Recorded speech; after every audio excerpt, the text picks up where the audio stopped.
Fala galera do sétimo ano, tudo bem com vocês? Então a nossa aulinha de hoje é para fazer algumas revisões sobre o conteúdo que a gente trabalha nesse período aí de quarentena, beleza?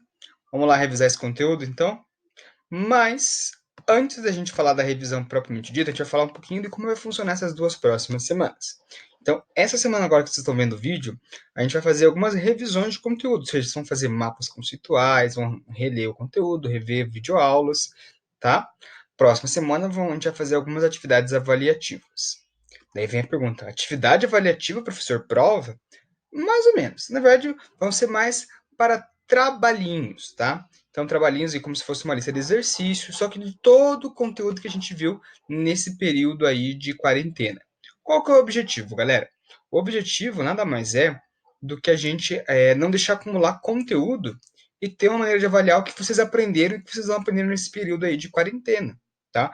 Porque imagina, se a gente deixa muito tempo aí o conteúdo, acaba acontecendo o quê? Acaba acontecendo que vocês vão ter um acúmulo de coisas depois para a gente poder avaliar vocês numa prova. Então, pode-se dizer que as atividades avaliativas vão substituir as provas? É uma maneira de ver, sim, ok? A gente vai usar a plataforma do Google Forms, que está vinculada com o Google Classroom que vocês já estão usando, tá? Depois vai ter um videozinho também, que vai estar sendo enviado hoje para vocês, que explica aí como que faz as atividades pelo Google Forms. É bem sossegado, é bem tranquilo, ok? Vamos lá, então. Revisão do conteúdo agora. Ah, esqueci. Antes de a gente falar sobre atividades avaliativas e sobre a revisão propriamente dito, a gente pensa assim, tá, a gente vai fazer uma atividade avaliativa, mas e a nota disso aí, professor? Galera, o momento que a gente vive é um momento atípico, então, mais importante do que se preocupar com a nota é se preocupar com o aprendizado. Eu tô conseguindo entender o conteúdo? Não tô? Se eu tô, beleza, então vou fazer atividade avaliativa. Não tô entendendo, o que eu vou fazer? Eu vou tentar achar alguma outra ferramenta, perguntar para o professor, tirar dúvida, participar das lives, mas eu não posso ficar com dúvida. Então, mais importante do que ter a nota é entender o conteúdo, agora é o que eu quero de vocês. Beleza? Então, gravem isso aí, guardem isso na cabecinha de vocês. Nota não é o mais importante agora, mas sim o aprendizado de vocês. Quais vão ser os conteúdos que eu vou cobrar de vocês aí nas atividades avaliativas, galera? Vai ser máquina simples, calor e temperatura, máquinas térmicas e motor a combustão. Vamos revisar cada um deles, é uma revisão superficial, tá? Mas só para a gente relembrar alguns tópicos aí para vocês poderem fazer as atividades. É claro que é válido relembrar que tem outras ferramentas de você avaliar além de só assistir o meu vídeo, ok? Então vamos lá. Falando sobre máquina simples primeiro, tá? Vamos lá ver um pouquinho. Então lá, a gente tem as alavancas, a gente tem as roldanas, a gente tem os planos inclinados, as engrenagens e os parafusos. Vamos começar primeiro pelo mais simples, parafuso. Tá, vamos relembrar o que é uma máquina simples. Máquinas simples são equipamentos ou objetos que facilitam o nosso trabalho, ou seja, fazer algum tipo de força, algum tipo de trabalho em que ele vai ser facilitado, onde eu vou ter que fornecer menos energia e menos força para fazer aquela mesma atividade. Então, o parafuso, qual que é o intuito do parafuso? É unir objetos, tá? Só que o formato do parafuso, a gente também poderia fazer com um prego, não poderia? Mas por que a gente usa o parafuso para muitas atividades? Porque ele consegue fazer a mesma coisa que o prego, só que de maneira em que eu tenho que fornecer menos força para conseguir fixar aqueles dois objetos, ok? Já a alavanca é o uso de uma barra fixa, ou seja, de alguma coisa fixa ou movimentar alguma coisa, certo? Eu tenho três tipos de alavanca, galera. Quais são elas? A interfixa, a interresistente e a interpotente. Qual é a diferença delas? A diferença delas está na posição entre as minhas forças e o meu apoio. Então, vamos lá. Na interfixa, o meu ponto de apoio está entre a força potente, ou seja, a força que eu estou realizando, e a força de resistência, ok? Exemplo, uma gangorra. Então, na gangorra eu tenho lá, bem exatamente aqui no centro, e eu tenho lá a força potente de quem está pesando e a força resistente de quem está sendo levantado, ok? A força resistente é um pouquinho diferente. A força resistente é quando eu tenho, por exemplo, o apoio na ponta, certo?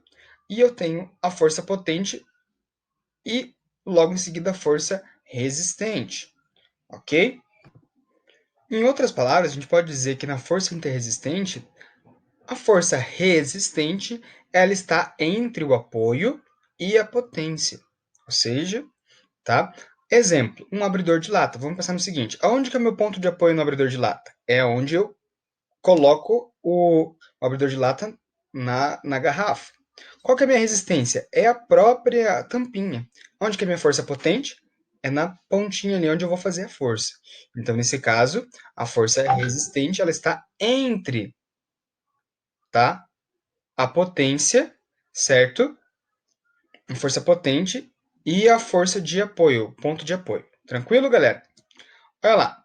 E por fim, a força interpotente. Então vamos pensar. Se na interresistente a força resistente estava no meio, na interpotente quem é que vai estar no meio? Tá? Justamente, a força potente vai estar no meio agora. Então eu vou ter força potente, apoio e força resistente. Ok? Qual que é a diferença agora? Tá? É que no caso a força vai ser aplicada no meio, ao invés de ser aplicada em uma das pontas. Exemplo que a gente tem é o nosso cortador de unha. Então pensa no cortador de unha. Aonde que está o ponto de apoio? Então aqui estou cortando minha unha. O ponto de apoio é aqui, eu estou apoiando. Certo? Aonde que eu estou aplicando a minha força? No meio. O que se restringe contra ela? A minha força resistente, que é essa aqui nesse caso. Ok? Então, um cortador de unha, por exemplo, é um exemplo de força resistente. Ok? Mas a gente tem outros tipos de máquinas simples. Por exemplo, aqui que a gente tem as roldanas. As roldanas nada mais são do que quando a gente usa, por exemplo, de uma roda ou de um cilindro para poder puxar alguma coisa pesada, tá? Exemplo que a gente tem aqui é esse do pessoal que usa aquelas barras de teatro, então eles usam uma corda preso numa polia, que é essa rodinha, e daí eu puxo a corda para erguer ou para movimentar essa madeira, tá? Se a gente fosse fazer isso manualmente, a gente teria que fazer uma força muito maior, ok? Vale um outro exemplo aqui também que a gente pode pensar, que é da academia. Quem já foi na academia ou quem vai na academia, agora a gente não está podendo ir, certo? Mas se for lembrar, tem tipo uma poliazinha e um cabo de aço. E daí quando você faz o movimento, tá? Você consegue mexer nessa polia e nesse peso, tá? Se você fosse talvez erguer o peso sem a polia, você teria que fazer ainda mais força do que você já faz na academia, ok? Próximo que a gente vai falar é o plano inclinado. O plano inclinado nada mais é, tá, do que usar, por exemplo, uma rampa para erguer o objeto ou para movimentar um objeto. Porém, nem sempre, tá, o plano inclinado ele vai facilitar o nosso trabalho. Nesse caso que a gente usou ali, ele vai facilitar. Imagine para o carregador conseguir colocar aquele peso dentro do caminhão. Ele teria que fazer, pegar aquilo e erguer e colocar dentro do caminhão, que daria muito mais trabalho, ele teria que fazer muito mais força. O que ele fez? Ele colocou uma rampa para conseguir subir. A observação que eu vou fazer aqui para vocês em relação a plano inclinado é: quanto mais inclinado for meu plano, mais força eu vou ter que aplicar. Quanto menos inclinado, menos força. Então imagine o seguinte: eu quero subir uma escada, certo? Se a escada for uma rampa, quanto mais inclinada for aquela rampa, mais difícil é de subir. Quanto menos inclinada, menos difícil é de subir. Por quê? Porque quanto mais inclinada eu tiver for, mais força eu vou ter que aplicar. Então vai me dar aquela sensação de dificuldade. Lembrem disso aí também. Mais inclinado, mais força. Menos inclinado, menos força. E por fim, as engrenagens, galera. As engrenagens nada mais são do que coroas e correntes interligadas em que uma engrenagem leva ao movimento de uma outra engrenagem que vai levar ao movimento de uma máquina. Exemplo que a gente tem aqui, clássico, é o exemplo da bicicleta. Então, a bicicleta a gente tem lá, por exemplo, é o pedal e a roda. Eles estão interligados entre engrenagens. Então, quando eu faço uma força, tá? Eu consigo, através das engrenagens, rodar a roda. Perfeito? Então, isso são as máquinas simples. Ainda a gente viu também sobre calor e temperatura. Então, as diferenças aqui, galera, tá? Calor nada mais é do que a transferência de energia térmica de um corpo para o outro, certo? Então, tem um corpo que está quente e um corpo que está frio. O corpo quente vai passar calor para o corpo frio, até que eles atinjam um equilíbrio térmico, eles fiquem numa temperatura igual, tá? Vale ressaltar o seguinte, tá? É uma transferência, e essa transferência ela acontece de maneira ida e volta. Então, como assim, professor? O corpo quente, ele aquece o corpo frio e o corpo frio resfria o corpo quente. Então, isso é calor, é a transmissão de energia térmica, beleza? Já a temperatura é o grau de agitação das moléculas, ou seja, quanto mais agitada tiver uma molécula, tá? Quanto mais agitada tiver uma molécula, maior vai ser a sua temperatura, e vice-versa. Quanto mais eu aumento a minha temperatura, mais agitada vai estar as minhas moléculas. Ambos os fenômenos, galera, vão gerar e vão resultar na dilatação. O que é a dilatação? É o aumento do volume ou do tamanho de um material quando ele é aquecido. Por exemplo, por que às vezes não se pode colocar o copo de micro-ondas, um copo de vidro dentro do micro-ondas? Porque dependendo do tempo que a gente for colocar lá, ele vai aquecer tanto que vai expandir o tamanho do copo e ele corre o risco de quebrar dentro do micro-ondas. Tá? Então, existem alguns tipos de vidros que são possíveis de aquecer e outros que não. É por isso também que existem aqueles vãozinhos entre, por exemplo, os trilhos de trem. Porque em dias quentes, qual é a tendência? É o trilho dilatar, ou seja, ele aumentar de tamanho. E daí o que vai acontecer? Pode acontecer uma destruição ou uma quebra ali da onde passa o trem, do trilho do trem. Então, a dilatação é justamente isso. É o aumento ou a diminuição do tamanho de algum objeto com a elevação ou com a diminuição da temperatura. Também é bem importante lembrar desse processo aí, ok? Daí a gente entra na parte das máquinas térmicas, galera. O que são as máquinas térmicas? Vamos relembrar lá. Máquinas térmicas é quando o calor da queima de algum combustível para fazer um trabalho, fazer algum movimento, tá? Então, lembrando lá que numa máquina térmica, eu vou ter o quê? A fonte quente, que é onde vai estar queimando o meu combustível, a fonte fria, que vai o restante do calor que não foi utilizado, e o trabalho, que é o que foi aproveitado do calor para transformar em trabalho, certo? Para transformar em movimento. Lembrando que não existe nenhuma máquina no mundo que transforme todo o calor em movimento. Uma parte disso vai ser desperdiçada e não vai conseguir se transformar em trabalho, ok? Exemplo a gente tem ali do lado. Uma caldeira, por exemplo, de um trilho de trem, certo? Então, o que acontece? Ela aquece o vapor de água e vai movimentar um pistão.